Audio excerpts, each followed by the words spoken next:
Lara Croft, vous la connaissez ? Ouais, une belle femme sexy, indépendante, intrépide, archéologue. C'était tout ce que j'admirais quand j'étais adolescente, c'était vraiment tout ce que je rêvais d'être, sauf que ma réalité était bien différente. J'étais une grande timide maladive, au point qu'un simple regard et mon cœur s'emballait, je baissais la tête et je fuyais. Et même demander l'heure dans la rue aux gens, c'était comme une montagne à gravir. Et pourtant, je me rêvais une aventurière, une Lara Croft en vrai. 10 novembre 1995, le vieux Lille, il pleut, la nuit est tombée, et je m'apprête à faire quelque chose de dingue pour moi. Je me force à sortir, rejoindre une bande de potes, en espérant me sociabiliser davantage. J'ai le ventre noué, je marche vite, la tête basse, un pull gris, à col roulé, comme cape d'invisibilité.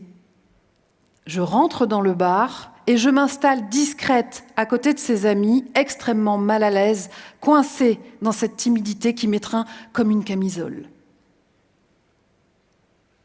Et soudain, ils entrent. 4 jeunes hommes. Je les vois, ils sont différents des autres, ils ont une allure, une posture incroyable. Mais chose incroyable, c'est que ces jeunes hommes me voient, moi, la Lucie, timide et planquée. Ils approchent et ils m'abordent. Et moi, plutôt que de fuir, je reste et je les écoute fascinée. Ces 4 jeunes hommes se présentent.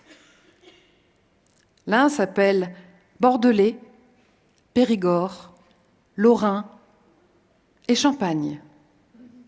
Ils sont respectivement charpentiers, chaudronniers, tailleurs de pierre et serruriers. Ces 4 jeunes hommes, ce sont des compagnons du devoir. Alors à l'époque, ça ne veut rien dire pour moi, donc ils m'expliquent.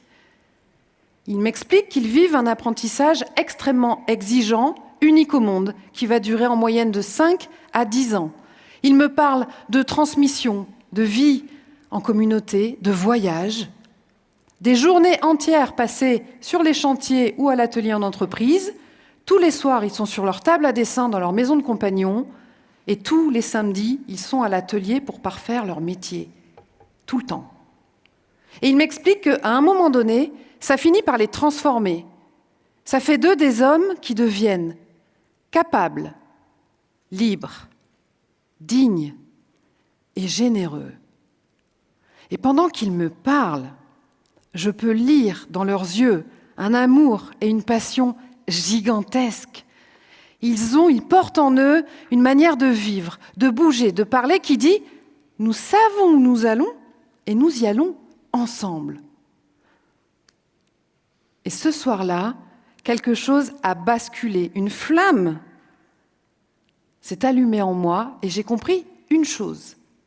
Il faut que je me mette en mouvement. Je m'appelle Lucie Branco et j'ai l'honneur d'être la toute première femme reçue compagnon du devoir de l'histoire du compagnonnage. Mon métier, tailleuse de pierre. Tailleuse de pierre, un métier où la matière résiste, où chaque coup de ciseau demande exigence, persévérance et une force qui vient autant des bras que du cœur. Un métier rude, un métier lent. Et le monde des compagnons, c'est un monde ancien, difficile, créé par des hommes, pour des hommes. Un monde où, clairement, je n'avais pas ma place. De 1995 à 1997, pendant 2 ans, je frappe à leur porte pour tenter de rentrer en apprentissage. Et pendant 2 ans, j'entends « Non, c'est pas pour toi, c'est pas pour une femme. Il faut travailler dehors, par tous les temps, c'est difficile, il faut porter des charges lourdes. Une femme, c'est fragile, c'est faible. » Même une fois, il m'est arrivé d'appeler plus de 200 entreprises pour trouver une embauche. 200 silences, 200 rejets. Et pourtant, je continue. En 1997, la porte s'en trouve enfin. Les compagnons acceptent de me prendre en apprentissage, mais en externe. Et là, je découvre une chose, c'est que le vrai chantier, c'est pas la pierre, c'est l'invisible. C'est les murmures, les regards en coin, les résistances. C'est le chantier de ma légitimité. Alors pour survivre, je développe mes propres stratégies. Je cache ma féminité pour mieux m'intégrer. Je travaille 3 fois plus qu'eux pour prouver que je suis capable. Je choisis des mots vifs, tranchants, masculins. Un jour, je discute avec un charpentier accoudé à un bar et il me dit « Lucie, tu es vraiment très agressive. » Forcément, 5 minutes avant, il m'avait entendu dire « Bon, et les gars, me cassez pas les ovaires. » Alors je réadapte encore. Sur un chantier, on n'attaque pas une pierre de front. On va tourner autour d'elle, on l'observe, on la respire, on la caresse et on l'écoute. Parce qu'une pierre, quand on l'écoute, elle te guide. Si tu la forces, elle se brise. Alors, on la peaufine, on peaufine ce bloc capable. C'est comme ça qu'on l'appelle le bloc capable, c'est le bloc brut qui est à la bonne dimension de l'ouvrage que l'on veut en faire. C'est être à la bonne dimension de l'ouvrage que l'on fera. Mais on est toutes et tous capables à la bonne dimension de l'ouvrage que l'on fera de nos vies, et ça, dès le départ. Et la première fois qu'on m'a placée devant un bloc de pierre, une énorme patate difforme, mes mains tremblaient, l'outil était lourd et les regards pesants comme des enclumes. Et en plus, on nous demandait d'apprendre à tailler la pierre avec ça. Une hache de pierreux, ce qu'on appelle un taillant. Ah ben, j'ai appris à maîtriser ce taillant, j'ai appris à maîtriser les mouvements de mon bras, de mon corps. J'ai eu très mal et je me suis transformée. Et puis un jour, j'ai eu le geste précis. Avec ce taillant, j'ai réussi à faire des cubes aussi droits et d'équerre que la justice. Et puis un jour, j'ai compris. Chaque coup de ciseau, chaque coup de taillant que je donne à la pierre, c'est à moi que je le donne. Je laisse ma marque, mon empreinte. La pierre devient mon reflet, c'est mon miroir. Mais le reflet ne suffit pas. Pour moi, tout s'écroule en une journée. À l'époque, je suis à Paris et j'ai un contrat en alternance. Mon contrat est rompu, ma formation est annulée. Officiellement, il n'y avait aucune raison. Officieusement, parce que je suis une femme. J'ai vécu cette journée comme un coup de masse sur mon caillou. Tout ce que j'étais, tout ce que je faisais, écrasé comme un vulgaire insecte qui dérange. Et là, après toutes ces années de combat, je m'écroule, fatiguée, en colère, et je décide d'arrêter.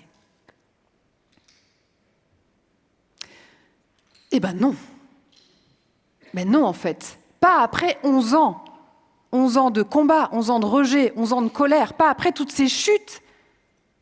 Alors là, je cesse de m'autocensurer, je cesse d'attendre la permission et je décide de me battre, de prouver qu'une femme est capable, que les femmes peuvent façonner leur destin, et ça, quels que soient les avis. Je ferai de ma vie un chef-d'œuvre. Et ça, quelles que soient les tempêtes. Parce qu'être au cœur de sa vie, c'est choisir chaque pas, chaque mouvement, chaque renaissance. Alors oui, la vie exige, c'est vrai, elle est difficile, mais c'est ça la résilience. C'est avancer, tomber, se relever encore avec cette conviction profonde. Chaque chute nous rapproche de notre sommet. Et là, quelque chose se révèle. Je ne tiens pas seule. Des voix se lèvent, des anciens, des compagnons. Ils m'écoutent, ils m'accompagnent, ils pansent mes blessures avec leurs mots. Je redécouvre l'amour du compagnonnage et la force du collectif. On a une vérité chez les compagnons. On ne bâtit pas une cathédrale seul. Anciens, jeunes, bienveillants, récalcitrants, hommes, femmes, nous sommes toutes et tous un maillon. Et cette chaîne vivante me tient debout parce que je me suis acceptée telle que je suis, libérée de mes carcans.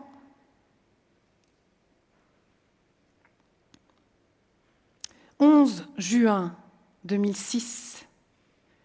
Ça y est, je suis enfin reçue, la toute première femme, compagnon du devoir, tailleuse de pierre.